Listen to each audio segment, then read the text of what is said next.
আসসালামু আলাইকুম। Welcome to our channel study tricks. আজকে গুচ্ছ এ ইউনিট 2026 পরীক্ষা সম্পন্ন হলো।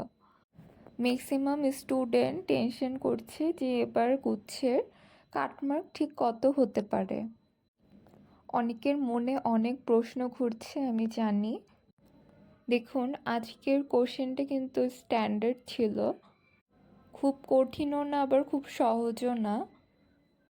বায়োলজি অ্যান্ড ফিজিক্স কিন্তু মোটামুটি সহজই বলা যায়। আর ম্যাথ আর কেমিস্ট্রি কিছুটা হার্ড এসেছে, কিছুটা না, বেশ ভালোই হার্ড এসেছে ম্যাথ অ্যান্ড কেমিস্ট্রি।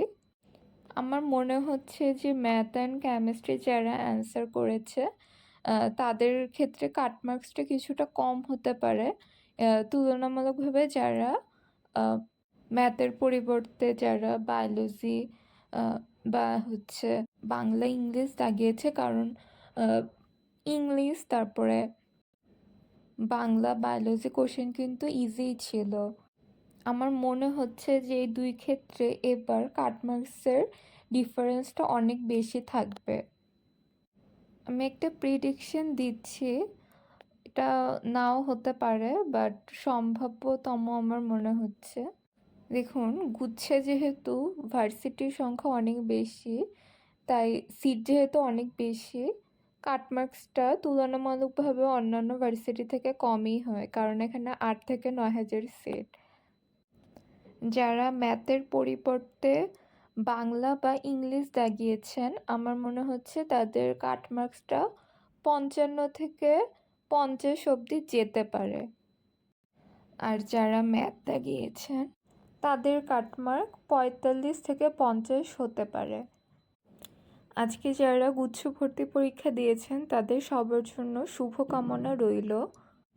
যাদের পরীক্ষাটা খারাপ হয়েছে বা মনে হচ্ছে হবে না, তারা এই মুহূর্তে কোশ্চেন মিলানো, অ্যান্সার মিলানো এগুলো বন্ধ করুন। এর থেকে বরং আপনি আপনার সৃষ্টিকর্তার কাছে দোয়া করুন যাতে আপনার চান্সটা হয়ে যায়। আর চান্স যদি নাও হয় তাহলেও হতাশ হবেন না।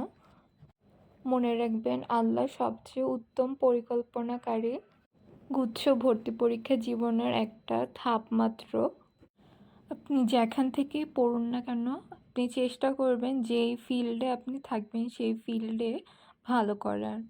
আপনাদের সবার জন্য শুভকামনা রইল। পড়াশোনার সম্পর্কিত যত আপডেট আছে তা জানতে আমাদের চ্যানেলটি সাবস্ক্রাইব করুন।